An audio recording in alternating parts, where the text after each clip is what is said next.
ചുരുണ്ട് കൂടി സിഗരറ്റും വലിച്ച് ബിക്കാനീർ ഒക്കെ കുടിച്ചിട്ട് ഇങ്ങനെ കുത്തിരിക്കും. നല്ല തണുപ്പാണ്, 0°C ആണ്. ഹരിയുടെ കൈ പിടിച്ചിട്ടാണ് ഇന്ദിരാഗാന്ധി ഇങ്ങോട്ട് കനാലിലേക്ക് വിൽക്കുന്നത്, അല്ലെങ്കിൽ ഇറങ്ങുന്നത്. നമ്മൾ കനാലിലേക്ക് ഇറങ്ങുമ്പോ അല്ലെ, നിങ്ങൾ ആരെയും കൈ പിടിക്കാറില്ലേ? ഇന്നസെന്റിനോട് KPC പറയുന്നവരെ നോക്കൂന്നേ, നോക്കിക്കൊണ്ടിരിക്കുക. Singh calamine ലഡ് galena.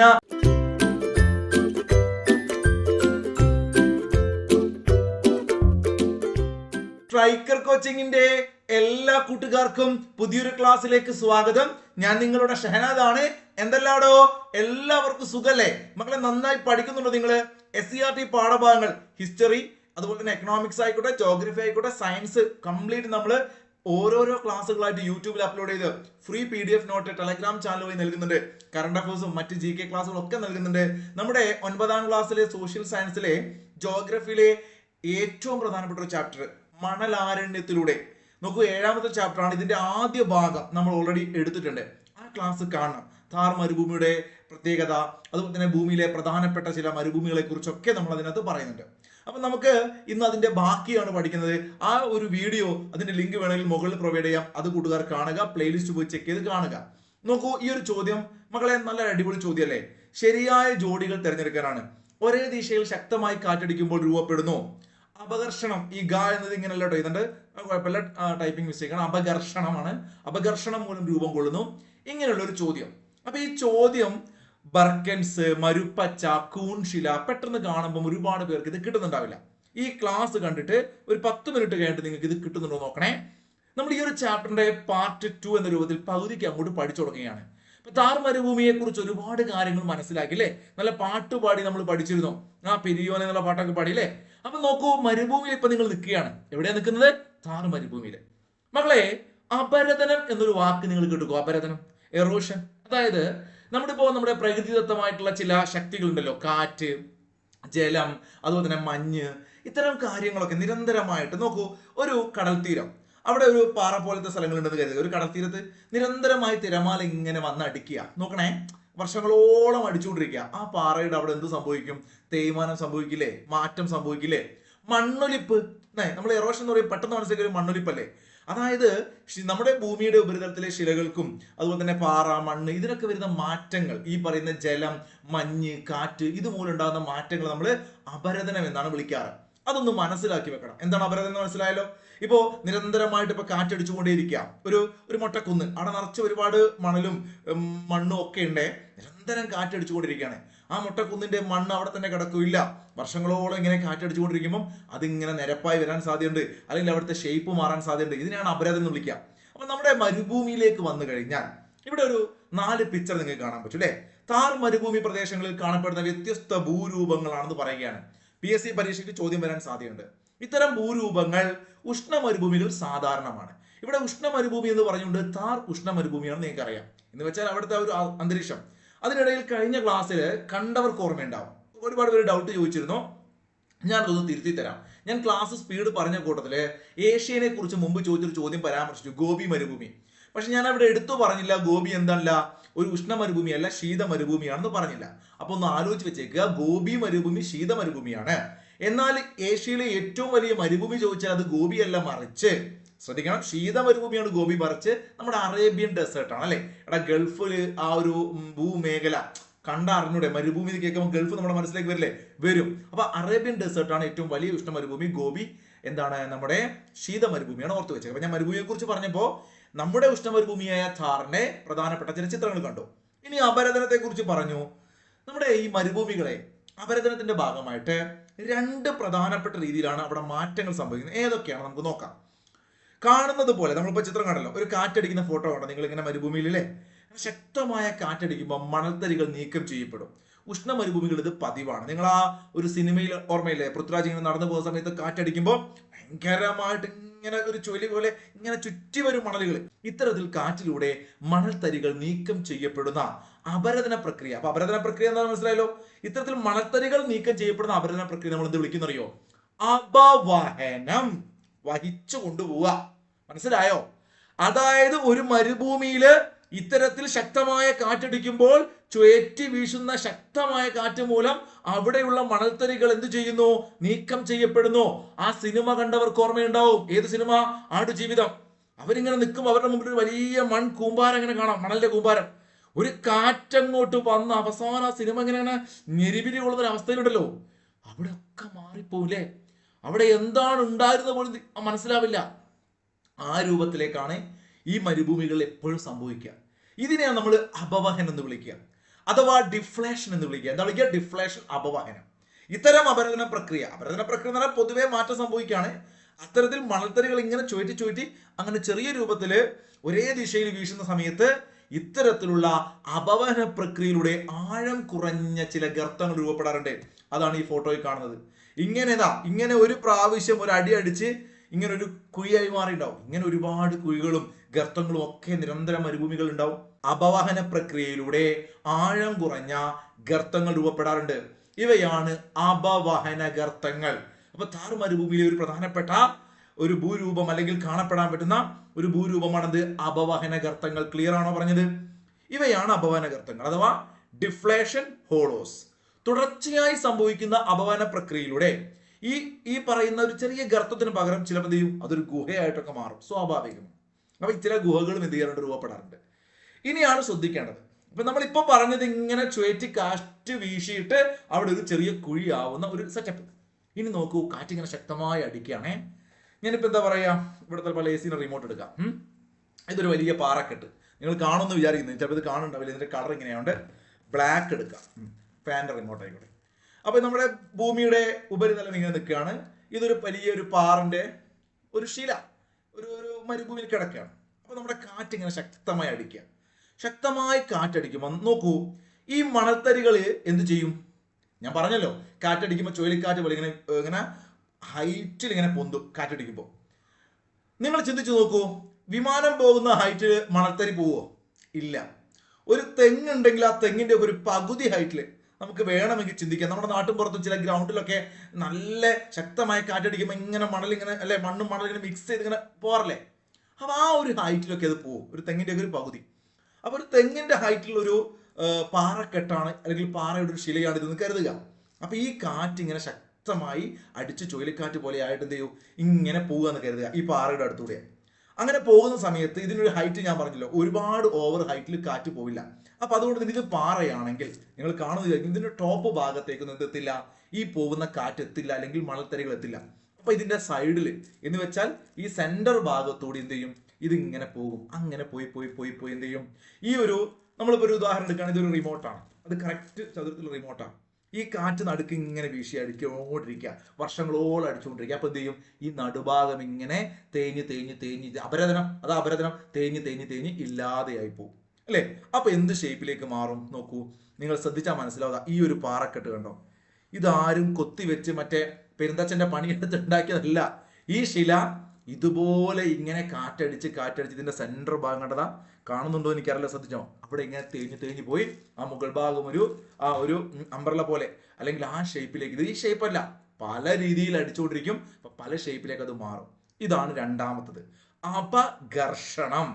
അപ്പൊ അപവഹനം, വഹിച്ചു കൊണ്ടുപോയി കുഴിയാക്കുക. അപഘർഷണം, ഘർഷണത്തിന്റെ ഭാഗമായിട്ട് തേഞ്ഞ് ഇങ്ങനത്തെ ഷേപ്പ് ആവുക. അപ്പൊ കൂൺ ശിലകൾ എന്താണ്? അപഘർഷണത്തിന്റെ എക്സാമ്പിൾ ആണ്. ഗർത്തങ്ങളോ അപവഹനത്തിന്റെ എക്സാമ്പിൾ ആണ്. ശ്രദ്ധിക്കണം, ഗർത്തങ്ങള് ഈ പറഞ്ഞ താർ മരുഭൂമിയിലെ അല്ലെങ്കിൽ മരുഭൂമികളിലെ ഗർത്തങ്ങൾ അപവഹനത്തിന്റെ എക്സാമ്പിൾ ആണെങ്കിൽ കൂൺശിലകള് അപഘർഷണത്തിന്റെ എക്സാമ്പിൾ. ഞാൻ വായിക്കട്ടെ. ഇപ്പോൾ പറഞ്ഞ കൺസെപ്റ്റ്, ശക്തമായി വീശുന്ന കാറ്റ് വഹിച്ചു കൊണ്ടുവരുന്ന മണൽത്തരികളും മറ്റ് ശിലാപദാർത്ഥങ്ങളും മരുഭൂമിയിൽ ഉയർന്നു നിൽക്കുന്ന ശിലകളിൽ ശക്തമായി ഉരസുന്നു.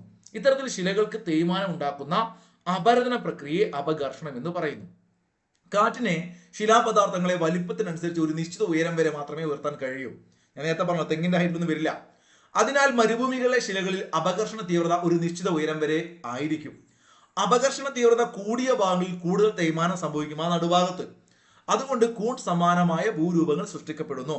ഇത്തരം ഭൂരൂപങ്ങളെ കൂൺ ശിലകൾ എന്ന് വിളിക്കുന്നു.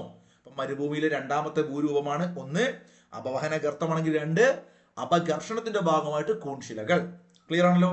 അപ്പൊ ഈ രണ്ട് ടൈപ്പും അപരദനമാണ്. കാറ്റ് കൊണ്ടുണ്ടാകുന്ന അപരദന പ്രക്രിയയുടെ ഭാഗമായിട്ട് രണ്ടെണ്ണം.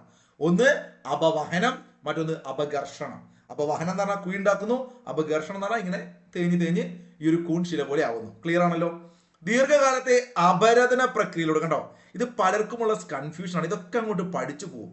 എന്നിട്ട് ആലോചിക്കുക, എന്താണ് ഈ അപരദനം, എന്തായിരുന്നു അപവഹനം, എന്തായിരുന്നു അപഘർഷണം. ഇപ്പൊ നിങ്ങൾക്ക് ഈ 3 പേരും ക്ലിയർ ആയിട്ട് മനസ്സിലായോ? അപരദനം എന്ന് പറഞ്ഞാൽ എറോഷൻ ആണ്. തേയ്മാനം സംഭവിച്ചപ്പോൾ മണ്ണൊലിപ്പ് അല്ലെങ്കിൽ എന്തൊരു സാധനം, കാറ്റോ വെള്ളോ മഞ്ഞോ എന്താണെങ്കിലും നിരന്തരമായിട്ട് ഭൂമിയുടെ ഈ പറയുന്ന പാറകളിലും ശിലകളിലൊക്കെ മാറ്റം ഉണ്ടാക്കും, മണ്ണിലൊക്കെ. അതിനാണ് എന്ത് പറയുക, അപരദനം എന്ന് പറയുക. അത്തരത്തിലുള്ള അപരദന പ്രക്രിയ രണ്ടെണ്ണമാണ് ഈ പറഞ്ഞ മരുഭൂമിയിൽ നടക്കുന്നത്. ഒന്ന് അപവഹനം എന്ന് പറഞ്ഞാൽ ഒരു കുഴി പോലെ വഹിച്ചം കൊണ്ടുപോവുക. പിന്നെ അപഘർഷണം, പാറകളിൽ ഇങ്ങനെ മണൽത്തരികൾ കാറ്റായിട്ട് അടിച്ചടിച്ച് ഘർഷണം മുഖേന ചെറുതായി പല ഷേപ്പായി മാറും. ഒരു പക്ഷേ ഗുഹയായിട്ട് മാറാം. ഈ കൂണൊക്കെ മാറിയിട്ട് കുറച്ചുകൂടി അടിച്ചു കഴിഞ്ഞാൽ കൂണ് താഴെ മുഴുകൂലേ, പൊട്ടിപ്പൊള്ളി നടുഭാഗം അല്ലെ. ഇത്തരം ഭൂരൂപങ്ങൾ സൃഷ്ടിക്കപ്പെടുന്നു. കാലാന്തരത്തിൽ കൂൺശിലകൾ കൂടുതൽ തേയ്മാനത്തിന് വിധേയമായി വ്യത്യസ്ത ആകൃതി, ഈ ഷേപ്പിലൊന്നും ആയിക്കൊള്ളുന്നില്ല, പല ഷേപ്പിലേക്ക് മാറും. ക്ലിയർ ആണല്ലോ. ഇനി നമുക്ക് നോക്കാം. അപ്പൊ നമ്മൾ പറഞ്ഞത് അപരദനത്തിന്റെ ഭാഗമായിട്ടാണ് ഇത് രണ്ടെണ്ണം. ഏതൊക്കെ? ഗർത്തങ്ങളും ഈ പറയുന്ന ഫോട്ടോ കണ്ടില്ലേ, കൂൺശിലകളും. ഗുഹകളും ഗുഹകളും സെയിം തന്നെ, ഈ കൂൺശില പോലെ തന്നെയാണ് ഗുഹകളും അല്ലെ. അപഘർഷണത്തിന്റെ ഭാഗമായിട്ട് തന്നെയാണ് എന്തുള്ളത്, ഈ പറയുന്ന ഗുഹകളുള്ളത്. ഇനി നമുക്ക് നോക്കൂ, കാറ്റടിച്ചിട്ട് നിക്ഷേപം, അതായത് ഈ പറയുന്ന മണല് ഇങ്ങനെ കൊണ്ടുപോയിട്ട് ഒരു സ്ഥലത്ത് നിക്ഷേപിക്കാം, നിക്ഷേപണ പ്രക്രിയ. ഇതിന്റെ ഭാഗമായിട്ട് ഏതെല്ലാം ഭൂരൂപങ്ങൾ ഉണ്ടാവും എന്ന് നോക്കാവേ. കാറ്റത്തിന്റെ വേഗത്തിനനുസരിച്ച് വ്യത്യസ്ത വലിപ്പത്തിലുള്ള മണൽത്തരികളെ തരംതിരിച്ച് നീക്കം ചെയ്യുന്നുവെന്ന് മനസ്സിലാക്കി നമുക്കറിയാലോ. ഇങ്ങനെ നീക്കം ചെയ്യപ്പെടുന്ന മണൽത്തരികൾ കാറ്റിന്റെ വേഗത കുറയുമ്പോഴോ കാറ്റിന്റെ സഞ്ചാരത്തിന് തടസ്സമുണ്ടാകുമ്പോഴോ താഴേക്ക് വീഴുന്നു. ഇത്തരത്തിൽ നിക്ഷേപിക്കപ്പെടുന്ന മണൽത്തരികൾ കുന്നുകൂടി പല ആകൃതിയും വലുപ്പത്തിലുള്ള നിക്ഷേപണ ഭൂരൂപങ്ങൾ സൃഷ്ടിക്കപ്പെടുന്നു. നിങ്ങളൊരു മരുഭൂമി എന്ന് കേൾക്കുമ്പോൾ, പ്രത്യേകിച്ച് ഗൾഫിലൊക്കെ ഉള്ള ആ ഒരു മരുഭൂമിയുടെ ഫോട്ടോ നമ്മുടെ ഇപ്പോൾ സ്ക്രീൻ തന്നെ നോക്കിയാൽ പറയാം. നിങ്ങൾ കണ്ടില്ല ഇവിടെ ഒരു മരുഭൂമി കണ്ടതാ, ഈ ഒരു കാണുന്നില്ല എൻ്റെ തലയുടെ മുകളിൽ ഈ ഒരു പിക്ചർ എങ്ങനെ വന്നതാ? ഇങ്ങനെ കാറ്റ് കൊണ്ടുവരുന്ന മണൽത്തരികൾ ഇങ്ങനെ കാറ്റിങ്ങനെ ശക്തമായി അടിക്കും, പെട്ടെന്ന് നിൽക്കും കാറ്റ്. അപ്പൊ നിൽക്കുമ്പോൾ എന്ത് ചെയ്യും, അല്ലെങ്കിൽ ശക്തി കുറയും, അപ്പൊ അത് അവിടെ ഇങ്ങനെ നിക്ഷേപിക്കപ്പെടും. അപ്പൊ അവിടെ ഒരു കുന്നുപോലെയായി മാറും. അവിടെ ഒരു പക്ഷെ രാവിലെ ഇങ്ങനെ ഫ്ലാറ്റ് ആയി കിടക്കുന്ന സ്ഥലമായിരിക്കും. അത് ഞാൻ പറഞ്ഞ സിനിമ കണ്ടാൽ മനസ്സിലാവും അല്ലേ. അപ്പൊ ഇത്തരത്തിൽ സൃഷ്ടിക്കപ്പെടുന്നതിനെ നമ്മൾ മണൽമേടുകൾ എന്ന് വിളിക്കും. ഇതിനെന്താ വിളിക്കുക? മണൽമേട്. മറ്റേത് അപവഹന ഗർത്തം. പിന്നെ ഈ പറയുന്ന കൂൺശിലകൾ അല്ലെങ്കിൽ ഗുഹകൾ, മണൽമേടുകൾ. കൺസെപ്റ്റ് ഒക്കെ ക്ലിയർ അല്ലേ? ക്ലിയർ ആണ്. മരുഭൂമിയിൽ വിവിധ ആകൃതിയിലും വലുപ്പത്തിലുമുള്ള മണൽമേടുകളുണ്ട്. ഇപ്പൊ ഞാൻ ഈ കാണിച്ചിരിക്കുന്ന പോലെ നിങ്ങൾ പല സിനിമയിലും പല പിക്ചറിലും ഫോട്ടോ നോക്കുമ്പോൾ കാണുക പല മരുഭൂമിയിലെ പല ഷേപ്പ് അല്ലെ. അപ്പൊ ഇത്തരത്തില് പല രീതിയിൽ ഇതുണ്ട്. അത് ഏതൊക്കെയാണെന്ന് നോക്കാം. താർ മരുഭൂമിയിൽ രൂപപ്പെടുന്ന വിവിധ തരം മണൽമേടുകളുടെ ചിത്രങ്ങൾ കൊടുക്കുന്നുണ്ട്. ഇതെല്ലാം ഒന്നും നിങ്ങൾ മനസ്സിലാക്കി ഒന്നും പഠിക്കേണ്ട. ഇപ്പൊ പാരാബോളിക് മണൽമേടുകളുണ്ട്, സീഫുകളുണ്ട്, അനുദൈർഘ്യ മണൽമേടുകളുണ്ട്. പിക്ചർ നോക്കുക, മനസ്സിലാക്കുക. ആ ഒരു ഷേപ്പ് കണ്ട നിങ്ങൾ. ഇപ്പൊ പാരാബോളിക് ഷേപ്പ് ഒന്ന് പഠിച്ചു വെച്ചേ. ഞാൻ ഇത് മനഃപൂർവ്വം പറയാതെ അവിടെ നിൽക്കട്ടെ, ഇത് ഏറ്റവും ഇമ്പോർട്ടൻ്റ് ആണ്. ഈ ഷേപ്പ്, ഈ ഒരു ചന്ദ്രക്കരയുടെ ഷേപ്പ്. അപ്പൊ പാരാബോളിക് കിട്ടി. പിന്നെ അനുദൈർഘ്യ തരംഗങ്ങളും അനുപ്രസ്ഥ തരംഗങ്ങളും പഠിക്കാറുണ്ട്. അപ്പൊ അനുദൈർഘ്യ തരംഗത്തിന്റെ ആ ഒരു സെറ്റപ്പിലേക്കുള്ളത് അനുദൈർഘ്യ മണൽമേടുകൾ. പിന്നെ സീഫുകളാണ്. സീഫുകൾ കണ്ടോ, ഈ പിക്ചർ കണ്ടോ നിങ്ങൾ? ആ ഒരു പ്രത്യേക ഷേപ്പിൽ നമ്മൾ പണ്ടത്തെ ദുബായ് സിനിമയിലൊക്കെ മമ്മൂട്ടിയൊക്കെ ഇങ്ങനെ കാറിൽ ഇങ്ങനെ പോകുന്നത് ആ സീഫുകൾ. ഇനി ബർക്കൻസ്, ഇത് മുമ്പ് ചോദിച്ചിട്ടുണ്ട്, ഇനി ചോദിക്കാൻ സാധ്യതയുണ്ട്. ബർക്കൻസ് ശ്രദ്ധിക്കണേ. നമ്മളെ മലബാറുകാരൊക്കെ ഉപയോഗിക്കുന്ന ഒരു വാക്കുണ്ട്. ഞാൻ മലബാറിലായത് കൊണ്ടാണ്, ചിലപ്പോൾ നിങ്ങൾക്ക് എല്ലാവർക്കും അറിഞ്ഞോളന്നില്ല. ബർക്കത്ത്, ഐശ്വര്യം എന്നൊക്കെ പറയാറുണ്ട്. ഈ ചന്ദ്രക്കല ഒരു ബർക്കത്താണ് എന്ന് വേണമെങ്കിൽ മലബാറുകാർക്കൊക്കെ ആലോചിച്ച് നോക്കുക. ബർക്കത്ത് മീൻസ് ആ ഒരു വാക്കാട്ടോ, ഒരു മുസ്ലിം ടച്ചുള്ള വാക്കാണ് ബർക്കത്ത്. ബർക്കൻസ് ചന്ദ്രക്കലാകൃതിയിലുള്ള മണൽമേടുകൾ. ചന്ദ്രട്ടന്റെ ബാറ്, ചന്ദ്രട്ടന്റെ ചായക്കട ഫേമസ് ആണ്, ചന്ദ്രട്ടന്റെ ബാർ. അപ്പൊ ചന്ദ്രക്കല ബാറ്, ഇത് ഓർത്തു വെക്കണം. ഇനി രേഖീയ മണൽമേടുകളുണ്ട് മക്കളെ. ഇത് ഏത് രീതിയിലാണ് ചോദിക്കുന്നത് എനിക്ക് പറയാൻ പറ്റില്ല. കാറ്റിന്റെ ദിശ, വേഗത എന്നിവയ്ക്ക് അനുസരിച്ച് മരുഭൂമിയിൽ രൂപപ്പെടുന്ന വ്യത്യസ്തമായ മണൽമേടുകളാണ്. ഒന്ന് രേഖീയ മണൽമേടുകൾ, പാരാബോളിക്, അനുദൈർഘ്യം, സീഫുകള്, ബർക്കൻസിന്റെ പ്രത്യേകത മാത്രം നോട്ട് ചെയ്ത് വെക്കുക. അത് എടുത്തു കൊടുത്തുകൊണ്ടാണ് ചന്ദ്രക്കലാകൃതിയാണ്. ഇനി വിലങ്ങൻ മണൽമേടുകൾ, കാണുമ്പോൾ പാമ്പൊക്കെ ഇങ്ങനെ പോകുന്ന പോലെ തോന്നും. വിലങ്ങൻ, അതിൻ്റെ ഒരു ഷേപ്പ്, വിലങ്ങൻ മണൽമേടുകൾ. അങ്ങനെ വ്യത്യസ്തമായിട്ടുള്ളത്. മരുഭൂമി പ്രദേശത്ത് ശുദ്ധജല സ്രോതസ്സിലൂടെ രൂപപ്പെടുന്ന ഫലഭൂയിഷ്ടമായ പ്രദേശത്തെയാണ് മരുപ്പച്ചൽ എന്ന് പറയുക. ഇങ്ങനെ ഉണ്ടാവാറുണ്ട്. പ്രകൃതിദത്ത നീരുറവകളാലോ അല്ലെങ്കിൽ മറ്റു ഭൂഗർഭ ജല സ്രോതസ്സുകളിലോ ആണ് മരുപ്പച്ച രൂപപ്പെടുന്നത്. ഇവ ഓരോന്നും വലിപ്പത്തിൽ വ്യത്യസ്തപ്പെട്ടിരിക്കുന്നു. പരുത്തി, നാരക ഇനത്തിലുള്ള സസ്യങ്ങൾ, പഴവർഗ്ഗങ്ങൾ, ഗോതമ്പ്, ചോളം എന്നിവ സാധാരണയായി പല മരുപ്പച്ചകളും കൃഷി ചെയ്യാറുണ്ട്. ഇന്ത്യയിലെ താർ മരുഭൂമിയിൽ കാണപ്പെടുന്ന മരുപ്പച്ചകൾ പ്രധാനമായും കൃഷി ചെയ്യുന്നത് ഏതൊക്കെ ചോദിക്കാലോ? പഠിച്ചു വെച്ചേ. പരുത്തി, നാരക ഇനത്തിലുള്ള സസ്യങ്ങൾ അല്ലെ, നാരങ്ങ പോലുള്ള സസ്യങ്ങളാണ് നാരക ഇനത്തിലുള്ള സസ്യങ്ങൾ. പഴവർഗ്ഗങ്ങൾ ഉണ്ടാവാറുണ്ട്, ഗോതമ്പും ചോളവും ഉണ്ടാവാറുണ്ട്. ഓക്കെ ആണല്ലോ? ഓക്കെ ആണ്. അപ്പൊ എന്റെ ചോദ്യം ഇതാണ്, ഗോതമ്പ് എന്ത് വിളയാണ്? നിങ്ങളൊന്ന് കമന്റ് ചെയ്തേ. ഖാരിഫ് വിളകളും റാബി വിളകളൊക്കെ നമുക്ക് അടുത്തൊരു ക്ലാസ്സിൽ ഞാൻ പഠിപ്പിക്കുന്നുണ്ട്. ഇന്ത്യയിലെ പ്രധാനപ്പെട്ട നെല്ല്, ചോളം അല്ലെ, തിനവിളകൾ ഒക്കെ ഖാരിഫാണ്. അങ്ങനെയാണെങ്കിൽ ഗോതമ്പ് എന്ത് വിളയാണെന്ന് നിങ്ങളൊന്ന് കമന്റ് ചെയ്തേ. ഖാരിഫാണോ റാബിയാണോ? നേരത്തെ പറഞ്ഞ ചോദ്യം ഇതാണ്. ഇനി നിങ്ങൾക്ക് കിട്ടുന്നുണ്ടോ നോക്കിക്കേ. അത് നിങ്ങൾ കമന്റ് ചെയ്യുക. എല്ലാവർക്കും അറിയാം ഖാരിഫ് റാബി വിള. ഇല്ലാത്തവർക്ക് ഞാൻ അടുത്ത ക്ലാസ് പറഞ്ഞുതരാം. ഇതിന് ആൻസർ കിട്ടുന്ന നോക്കി. ഞാനൊന്ന് പറയട്ടെ. ഒരേ ദിശയിൽ ശക്തമായി കാറ്റടിക്കുമ്പോൾ രൂപപ്പെടുന്നു എന്തായിരിക്കും? ബർക്കൻസ്. നമുക്ക് ഡൗട്ടാണ്, കാരണം ഓപ്ഷനിൽ ചന്ദ്രക്കല ഉണ്ട്. അപ്പൊ നിന്നതാ ചന്ദ്രക്കല കിട്ടി. ബർക്കത്തുള്ള ചന്ദ്രക്കല അല്ലെങ്കിൽ ചന്ദ്രട്ടന്റെ ബാറ്. അപ്പൊ നമുക്ക് ഇവിടെ 3 എന്ന് മനസ്സിലെഴുതി. ഒരേ ദിശയിൽ ശക്തമായി മരുപ്പച്ചയാണോ? അല്ല. കൂൺശില വേണമെങ്കിൽ ആവാം. ആഴം കുറഞ്ഞ ഗർത്തങ്ങൾ. അപ്പൊ ഒരേ ദിശയിൽ ശക്തമായി കാറ്റടിക്കുമ്പോൾ പൊതുവെ എന്താ സംഭവിക്കുക? അതിങ്ങനെ ചുറ്റി ചുറ്റി ചുറ്റി ഒരു വഹിച്ചു കൊണ്ടുപോകും അല്ലേ? ആണല്ലോ നമ്മൾ പറഞ്ഞ. അപ്പൊ ഒരു ഗർത്തം ഉണ്ടാവും. അപ്പം ആഴം കുറഞ്ഞ ഗർത്തങ്ങളാണ്. അപ്പൊ ഇവിടെയാണ് ഡിക്ക് നേരെ 1. ഇനി ഇവിടെ അപഘർഷണം. ഞാൻ പറഞ്ഞു അപഘർഷണം. ഘർഷണം മൂലം എന്താ സംഭവിക്കുക? ആ ശിലയിൽ കൂണായിട്ട് മാറും. അപ്പൊ അത് 2. മരുഭൂമിയിലെ ശുദ്ധജല സ്രോതസ്സിലൂടെ രൂപപ്പെടുന്ന എന്ന് പറഞ്ഞാൽ എന്താണ്? മരുപ്പച്ച. അത് 4. അപ്പൊ നമുക്ക് സുഖമായിട്ട് എഴുതിക്കൂടെ? 1 ഡി ആണ്, 2 സി ആണ്, 3 എ ആണ്, 4 ബി ആണ്. Option C. എല്ലാവർക്കും കിട്ടിയെങ്കിൽ ഇത്രയും നേരം പറഞ്ഞ ഈ പറയുന്ന അപരതനവും അപവഹനവും അതുപോലെ തന്നെ കൂൺശിലകളെ കുറിച്ചും അല്ലെ, അപകർഷണം എന്താണ് ഒക്കെ നമ്മൾ മനസ്സിലാക്കി. ഇതൊക്കെ മനസ്സിലാക്കിയ പോലെ ഇടക്കിടക്ക് കേൾക്കണം, നോട്ട് ചെയ്ത് വെക്കണം. ഇടക്കിടക്ക് ക്ലാസ് വേണമെങ്കിൽ പഠിച്ചു കഴിഞ്ഞാലും ഒരു 2 മാസം കൂടുമ്പോഴേക്ക് ഒന്ന് കണ്ട് റിവിഷൻ ചെയ്താൽ ഇത് ഓർമ്മയുണ്ടാവും. ഇനി നമുക്ക് നോക്കേണ്ടത് താർ മരുഭൂമിയുമായി ബന്ധപ്പെട്ട ചില പ്രത്യേകതകളാണ് ഈ ചാപ്റ്റർ പറഞ്ഞത്. വേഗം പറഞ്ഞു തീർക്കാം, പെട്ടെന്ന് വായിച്ചു തീർക്കാം കേട്ടോ. അത്രയേ ഉള്ളൂ, സിമ്പിൾ കാര്യങ്ങൾ, പഠിപ്പിക്കേണ്ട ആവശ്യമൊന്നുമില്ല. താർ മരുഭൂമിയിലെ വേനൽക്കാലത്തെ കുറിച്ചുള്ള കാഴ്ചയാണ്. മാർച്ച് മാസത്തോടെ താർ മരുഭൂമിയിൽ വേനൽക്കാലം ആരംഭിക്കുന്നു. സ്വാഭാവികം. ഇവിടെയും വേനൽക്കാലം ചുട്ടുപൊള്ളുന്നതും വരണ്ടതുമാണ്. പടിഞ്ഞാറൻ രാജസ്ഥാനിലെ ബിക്കാനീർ, ജയ്സാൽമീർ എന്നിവിടങ്ങളിൽ കൂടിയ ദൈനിക താപനില 40 ഡിഗ്രി മുതൽ 45 ഡിഗ്രി വരെയാണ്. ഇതെനിക്ക് ആവശ്യമുണ്ട്. ഈ പറയുന്ന രാജസ്ഥാന്റെ പടിഞ്ഞാറൻ മേഖല നമ്മൾ കഴിഞ്ഞ ദിവസം പറഞ്ഞു. അതേതാണ്? മരുസ്ഥലിയാണോ ബാഗറാണോ? നിങ്ങളൊന്ന് കമന്റ് ചെയ്തേ. കഴിഞ്ഞ ദിവസം പഠിച്ചവർ.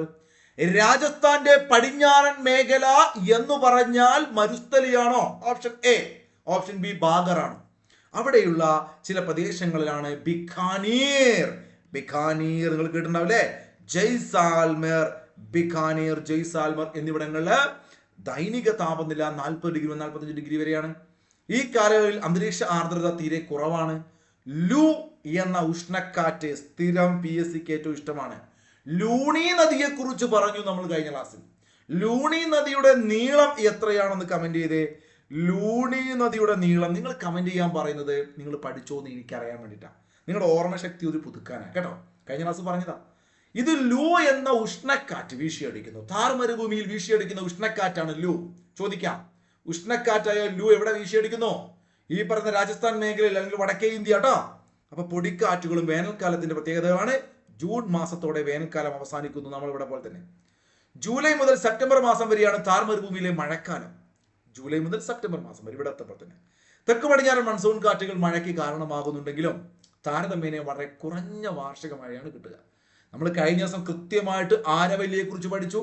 ആരവല്ലി അവിടെ നിൽക്കുന്നുണ്ട്. പിന്നെ തെക്ക് പടിഞ്ഞാറൻ മൺസൂൺ അത് പാരലായിട്ട് പോകും അല്ലേ? ഞാനൊക്കെ പറഞ്ഞു. ആരവല്ലി നിലകളുടെ കിഴക്ക് ഏകദേശം 76.2 സെന്റിമീറ്റർ ആണ്. ശ്രദ്ധിക്കണേ, അളവ് ശ്രദ്ധിക്കണേ.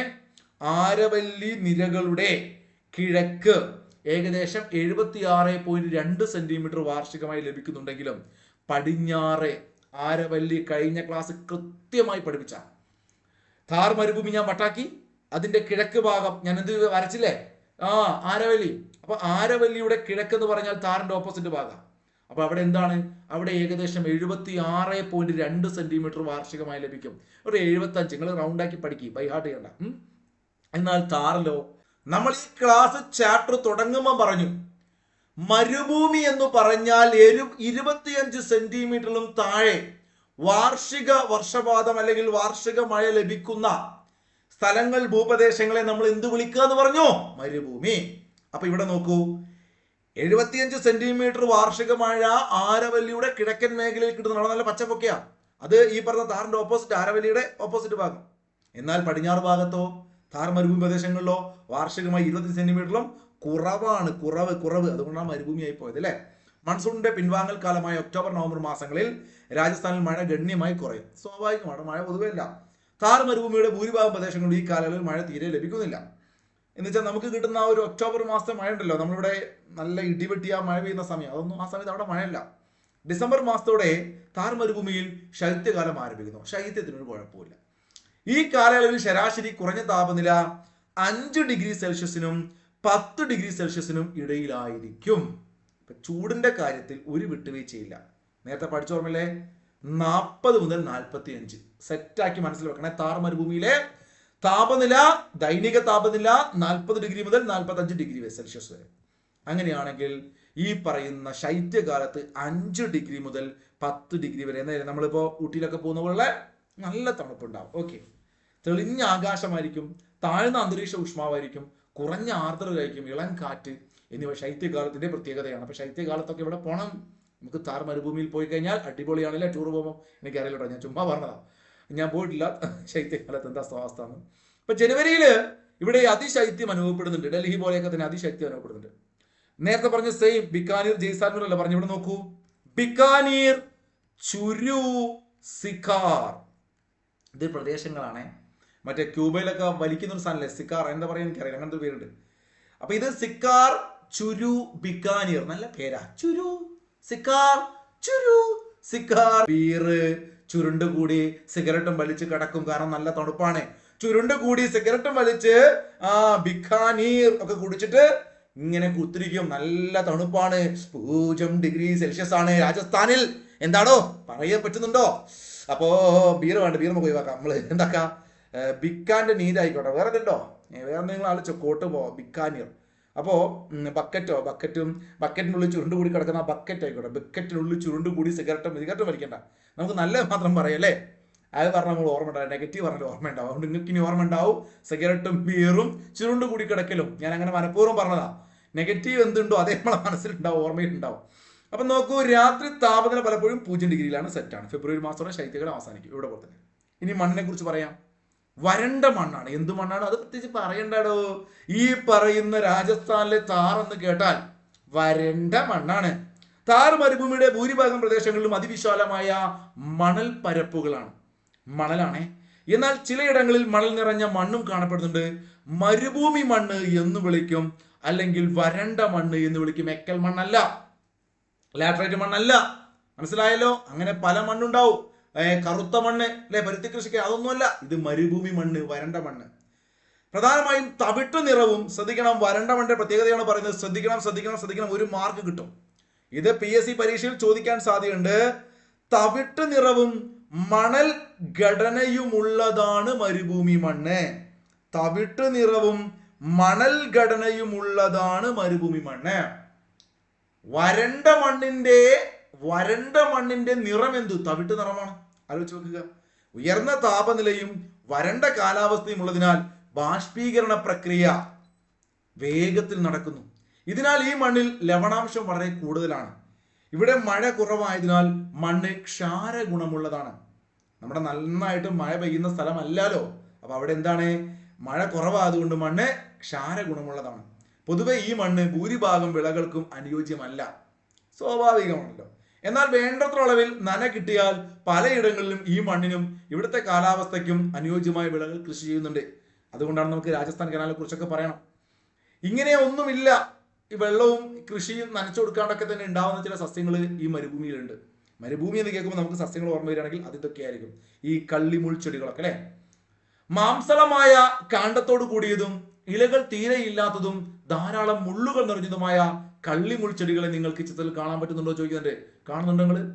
താർ മരുഭൂമിയിലെ പ്രധാനപ്പെട്ട സസ്യവർഗമാണ് ഏതടാ ഈ പറയുന്ന കള്ളിമുൾച്ചെടി. കള്ളിയാണ് അല്ലേ, മുള്ളൊക്കെ ഉണ്ട്. ഓക്കെ, മുൾച്ചെടികളും കുറ്റിക്കാടുകളുമാണ് താർ മരുഭൂമിയിൽ പൊതുവെ വളരുന്ന സസ്യങ്ങൾ.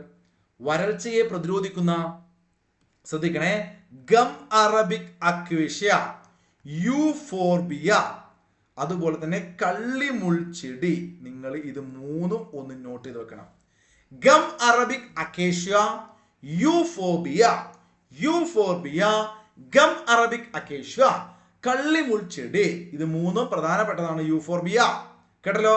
ഇത് നമ്മുടെ മരുഭൂമിയിൽ ധാരാളമായി വളരുന്ന, പ്രത്യേകിച്ച് കിഴക്കൻ കുന്നുകളിൽ വളരുന്നുണ്ട് താർ മരുഭൂമിയിൽ ഈ ചെടികൾ. ഇനി നമുക്ക് രാജസ്ഥാൻ എന്ന് കേൾക്കുമ്പോൾ, മരുഭൂമി എന്ന് കേൾക്കുമ്പോൾ, താർ എന്ന് കേൾക്കുമ്പോൾ നമ്മുടെ മനസ്സിലേക്ക് ആ കപ്പൽ വരും. ഏത് കപ്പലാ? മരുഭൂമി കൂടെ പോകുന്ന കപ്പല്. മരുഭൂമിയിലെ കപ്പൽ എന്ന് വിശേഷിപ്പിക്കപ്പെടുന്ന ഒട്ടകങ്ങളാണ്, അൽ ഒട്ടഹ. അപ്പൊ നോക്കൂ, താറിൽ നിരവധി പക്ഷികളും മൃഗങ്ങളും കാര്യങ്ങളൊക്കെ ഉണ്ട്. അപ്പൊ മരുഭൂമിയിലെ കാലാവസ്ഥ അതിജീവിക്കാൻ പ്രാപ്തമാണ് അവിടുത്തെ മൃഗങ്ങളും സസ്യങ്ങളൊക്കെ.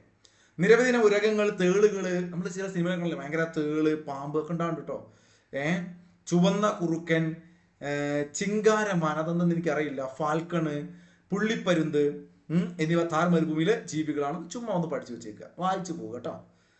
ഇന്ത്യയുടെ മറ്റ് ഭാഗങ്ങളിൽ വേഗത്തിൽ അപ്രത്യക്ഷമായി കൊണ്ടിരിക്കുന്ന ഇന്ത്യൻ ബസ്റ്റാർഡ്, ബ്ലാക്ക് ബക്ക്, കാട്ടുപൂച്ച എന്നിവ ഇവിടെ കാണപ്പെടുന്നുണ്ട്. ഇതൊരു പക്ഷേ നോട്ട് ചെയ്ത് വെച്ചേക്കും നിങ്ങൾ കേട്ടോ. ഇന്ത്യയിലെ മറ്റു ഭാഗങ്ങളിൽ വേഗത്തിൽ അപ്രത്യക്ഷമായി കൊണ്ടിരിക്കുന്ന ഇന്ത്യൻ ബസ്റ്റാർഡ്, ബ്ലാക്ക് ബക്ക്, കാട്ടുപൂച്ച, ഇത് മൂന്നും ഒന്ന് നോട്ട് ചെയ്ത് വെച്ചേക്കോ. ഇത് എന്ത് ചെയ്യുന്നുണ്ട്? ഇപ്പൊ ഇവിടെ ഉണ്ട് എന്നാണ് പറയുന്നത് കേട്ടോ. ബജ്റ, ജോവർ, ഗോതമ്പ്, ചോളം, തിനവിളകൾ, നിലക്കടല, പരുത്തി. നിങ്ങൾക്ക് ഉത്തരേന്ത്യ എന്ന് കേൾക്കുമ്പോൾ നിങ്ങളുടെ മനസ്സിലുള്ള സാധനങ്ങൾ അല്ലേ? മാങ്ങ, ചക്ക, തേങ്ങ, അതൊന്നും വരൂലോ. പൊതുവെ നെല്ലും വരൂല. ഏതൊക്കെ വരിക? ഗോതമ്പ്, അതുപോലെ പരുത്തി വരുന്നുണ്ട്, കുറച്ച് നിലക്കടല, തിന വർഗങ്ങള്, ചോളം, ബജ്റ, ജോവർ, അതൊക്കെ തിനവിളപ്പെട്ടതാണ്. ഗോതമ്പ് അല്ലേ? യെസ്. ഇനി ഇങ്ങനെയുള്ള കൃഷിയൊക്കെ നടക്കണമെങ്കിൽ ഒരു ബൃഹത്തായ പദ്ധതി ഇന്ത്യയിൽ വന്നിരുന്നു. കാരണം വെള്ളം വേണമല്ലോ കൃഷി നടക്കണമെങ്കിൽ. ആ പദ്ധതി ഇന്ദിരാ കനാൽ എന്നാണ് നമ്മൾ ഇന്ന് അറിയാം. നോക്കൂ, 1984 ഇന്ദിരാജി മരണപ്പെടുന്നതിന് ശേഷം നവംബർ മാസം തന്നെ, ആ വർഷം തന്നെ, ഒക്ടോബറിൽ അവർ മരണപ്പെടുന്നു. നവംബർ മാസം തന്നെ എന്ത് സംഭവിക്കുന്നു? ഈ കനാൽ, രാജസ്ഥാൻ കനാൽ എന്നായിരുന്നു ഇതിന്റെ പേര് മാറ്റി ഇന്ദിരാഗാന്ധി കനാൽ എന്നാക്കുന്നുണ്ട്. ആ കനാലാണ്, ഈ കനാല് വലിയൊരു കനാലാണ്. ഇന്ദിരാഗാന്ധി കനാൽ രാജസ്ഥാനിലെ താർ മരുഭൂമിയുടെ ജലസേചനത്തിനായാണ് നിർമ്മിച്ചിരിക്കുന്നത്. രാജസ്ഥാൻ കനാൽ എന്ന് അറിയപ്പെടുന്ന ഈ പദ്ധതിക്ക് മുൻ ഇന്ത്യൻ പ്രധാനമന്ത്രിയായിരുന്ന ഇന്ദിരാഗാന്ധിയോടുള്ള ആദരസൂചകമായി ഇന്ദിരാഗാന്ധി കനാൽ എന്ന് പുനർനാമകരണം ചെയ്തു. വർഷം 1984. ചുമ്മാ പഠിച്ചു വെച്ചേക്കുക. 84 ഇതേ ഇന്ദിരാഗാന്ധി നമ്മുടെ സൈലന്റ് വാലി പ്രഖ്യാപിക്കുന്നത്, ഉദ്ഘാടനം ചെയ്യുന്നത്. 85 നമ്മുടെ രാജീവ് ഗാന്ധി. ഇതിന്റെ സ്ഥലം ഒന്ന് നോട്ട് ചെയ്ത് വെച്ചേക്കും നിങ്ങൾ. പഞ്ചാബിലെ ഹരിയുടെ കയ്യിൽ നിന്നാണ് ഇന്ദിരാഗാന്ധി കനാൽ തുടങ്ങുന്നത്. ഹരിയുടെ കൈ പിടിച്ചിട്ടാണ് ഇന്ദിരാഗാന്ധി ഇങ്ങോട്ട് കനാലിലേക്ക് വിൽക്കുന്നത്, അല്ലെങ്കിൽ ഇറങ്ങുന്നത്. നമ്മൾ കനാലിലേക്ക് ഇറങ്ങുമ്പോൾ അല്ലേ, നിങ്ങൾ ആരെയും കൈ പിടിക്കാറില്ലേ? ഇത് നിങ്ങളുടെ മനസ്സിലുണ്ടെങ്കിൽ ഒരു പക്ഷേ കിട്ടും. നോക്കൂ, ഹരി ഇങ്ങനെ കൈ പിടിച്ചിട്ടാണ് ഇന്ദിരാഗാന്ധിയോട്, മേഡം ശ്രദ്ധിക്കൂ. അപ്പൊ ഇന്ദിരാഗാന്ധി ആയിക്കോട്ടെ മോനെ എന്ന് പറഞ്ഞ് ഹരിയുടെ കൈ പിടിച്ച് മെല്ലെ കനാലിലേക്ക് ഇറങ്ങുകയാണ്. അപ്പൊ ഹരിയുടെ കൈ പിടിച്ചിട്ടാണ് ഇന്ദിരാഗാന്ധി കനാലിലേക്ക് ഇറങ്ങുന്നത്. പഞ്ചാബിലെ ഹരി കെ ബാരേജിൽ നിന്ന്, ഒരു സ്ഥലമാണ്, ഹരി കെ ബാരേജിൽ നിന്ന് ഉത്ഭവിക്കുന്ന ഇന്ദിരാഗാന്ധി കനാൽ ശ്രീ ഗംഗാനഗർ, ബിക്കാനീർ, ജയ്സാൽമറും ബിക്കാനീർ ഓൾറെഡി നമ്മൾ പഠിച്ചു. ഭയങ്കര ചൂട് കൂടുതൽ, 40-45 ഡിഗ്രി സെൽഷ്യസ് വരെ ചൂട് കൂടുന്ന ബിക്കാനീറും ജയ്സാൽമറും നമുക്കറിയാം. അപ്പൊ അതിന്റെ കൂടെ ആരുകൂടി പഠിച്ചു വെച്ചാൽ മതി? ശ്രീ ഗംഗാനഗർ പഠിച്ചു വെക്കുക. എന്നിവിടങ്ങളിലെ ജലവിതരണം ഈ പറയുന്ന ഇന്ദിരാഗാന്ധി കനാൽ എന്നാണ്. നോക്കൂ, ഇന്ദിരാഗാന്ധി കനാല് ഈ പടിഞ്ഞാറൻ രാജസ്ഥാൻ എന്ന് വെച്ചാൽ ഭയങ്കര മരുഭൂമിയുള്ള സ്ഥലങ്ങൾ, അവിടുത്തെ 8 ജില്ലകൾ. ചിലപ്പോൾ ഗൂഗിൾ നോക്കി നിങ്ങൾ 7 ജില്ല എന്നൊക്കെ കാണും. SCERT 8 ജില്ല എന്ന് പറഞ്ഞാൽ ഞാൻ ഇത് എടുത്തു പറയുന്നു മക്കളെ. SCERT ഇത് ഇപ്പോൾ ഈ 2025-ലും 2024 ചില ചോദ്യങ്ങൾ വന്നു, നമ്മൾ പ്രതീക്ഷിക്കാത്ത ചോദ്യങ്ങളാണ്. ഇന്ദിരാഗാന്ധി കനാൽ പടിഞ്ഞാറൻ രാജസ്ഥാനിലെ എത്ര ജില്ലകളിലൂടെ കടന്നു പോകുന്നു, അല്ലെങ്കിൽ സ്റ്റേറ്റ്മെന്റിൽ അത് വരും, നിങ്ങൾ നോക്കിക്കോ. കാരണം നമ്മുടെ ഒരു റെയിൽവേ, കൊങ്കൺ റെയിൽവേയെ കുറിച്ചൊക്കെ ചോദിച്ചപ്പോൾ എത്ര നദികൾ മുറിച്ച് കടക്കുന്നു എന്ന് ചോദിച്ചിരുന്നു. അറിയുന്നവർ കമന്റ് ചെയ്തേ. അപ്പൊ അത് SCERT ഉണ്ടായിരുന്നു. അപ്പൊ അതുകൊണ്ട് നിങ്ങൾ സ്റ്റേറ്റ്മെന്റ് ആയിട്ട് ഇന്ദിരാഗാന്ധി കനാലിനെ കുറിച്ച് ചോദിക്കാം. ഇനി മൃഗപരിപാലനം എന്ന് പറയുമ്പോൾ ഒരുപാട് മൃഗങ്ങൾ ഈ രാജസ്ഥാനിലെ താർ മേഖലയിൽ ആളുകൾ അതിനെ നോക്കിയിട്ട് തൊഴിലാക്കിയിട്ട് മൃഗപരിപാലനമായിട്ട് മുന്നോട്ട് പോകുന്നുണ്ട്. ആട്, എരുമ, ചെമ്മരിയാട്, പശു, ഒട്ടകം ഇതൊക്കെ അവിടുത്തെ ഒരു ഭൂപ്രകൃതിയെ പറ്റിയ മൃഗങ്ങളാണ്. ഇനി ഗണനങ്ങളുണ്ട്. നമ്മുടെ നാട്ടിലൊക്കെ രാജസ്ഥാൻ മാർബിൾ എവിടെ നോക്കിയാലും കാണാൻ പറ്റും അല്ലേ? നിങ്ങൾ കണ്ടിട്ടുണ്ടാവല്ലോ. അപ്പൊ രാജസ്ഥാൻ മരുഭൂമിയിൽ നിന്നാണ് ഇത് വരുന്നത് എന്നുള്ള കാര്യം പലർക്കും അറിയില്ല, അറിയുന്നവരുണ്ടാവും. നോക്കൂ, രാജസ്ഥാനിലെ മക്രാന മാർബിൾ ഇത് ഭയങ്കര സെറ്റപ്പാണ്. മക്കാനയല്ല കേട്ടോ, മക്കാനകൾ വരണ്ടേ, മക്രാന മാർബിൾ. നിങ്ങൾ കേൾക്കാത്തവരൊക്കെ ഉണ്ടാവില്ലേ, മാക്രി എന്നൊക്കെ വിളിക്കാറില്ലേ? അപ്പൊ മാർബിളിൽ മാക്രി കയറിക്കുക, ഇനി പറയാ ഇത് മക്രാന മാർബിൾ ആണല്ലോ. ചേട്ടാ, അമ്മേ, നമ്മുടെ മക്രാന മാർബിളിൽ മാക്രി കയറിക്ക് എന്ന് പറഞ്ഞാൽ മതി കേട്ടോ. അമ്മേ ഞങ്ങളുടെ വീട്ടിലെ മക്രാന മാർബിളില് മാക്രി കയറിക്ക്, ഈ മക്രാന മാർബിളാണ് നമ്മളെ താജ്മഹൽ ഉണ്ടാക്കിയത് അമ്മേ എന്ന് പറയണം. നോക്കുന്നേ, ഇന്നസെന്റിനോട് KPC പറയുന്നവരെ നോക്കുന്നേ, നോക്കിക്കൊണ്ടിരിക്കുക. ലോകാത്ഭുതമായ താജ്മഹൽ നിർമ്മിച്ചിരിക്കുന്നത് രാജസ്ഥാനിൽ നിന്നുള്ള മക്രാന മാർബിൾ കൊണ്ടാണ്.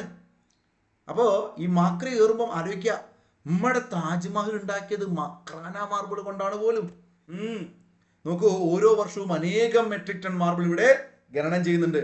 കൂടാതെ നിങ്ങളിത് ബൈഹാർട്ട് പഠിക്കുന്ന വേണ്ട, ചുമ്മാ വായിച്ചാൽ ലെഡ്, സിങ്ക്, വെള്ളി, ചെമ്പ്, ടങ്സ്റ്റൺ, മാംഗനീസ്, ഇരുമ്പ്, ജിപ്സം, ലഗ്നൈറ്റ്, ചുണ്ണാമ്പ് കല്ല്. പഠിക്കാൻ പറ്റുന്നവർ പഠിച്ചോളി കേട്ടോ.